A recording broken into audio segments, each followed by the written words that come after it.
दोस्तों Redmi 40C 5G mobile को app शायद छोटा बड़ा करना चाहते हैं इस तरह से, तो आप कर सकते हैं। इसके लिए वीडियो को एंड तक देखिएगा।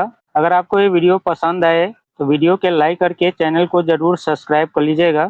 इसके लिए सेटिंग पे क्लिक करेंगे तो यहाँ में मोबाइल के सेटिंग ओपन हो जाएगा। नीचे इंस्टॉल करेंगे तो यहाँ में आपको मिल जाएगा एक्सेसिबिलिटी का, इस पर आप क्लिक करेंगे और ऊपर में आपको वर्जन का ऑप्शन मिलेगा, इस पर आप टाइप करेंगे।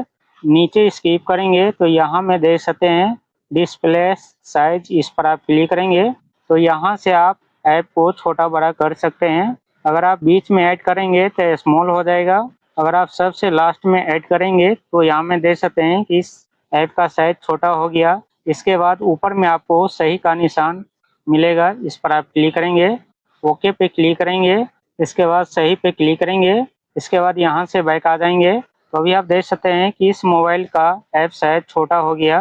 तो इस तरह से आप Redmi 40C 5G मोबाइल को ऐप शायद छोटा बड़ा कर सकते हैं। तो आई होप वीडियो आपको पसंद आया तो लाइक करिएगा। चैनल पे पहली बार आए हैं तो चैनल को जरूर सब्सक्राइब कर लीजिएगा। फिर मिलते हैं नेक्स्ट वीडियो में, तब तक के लिए धन्यवाद।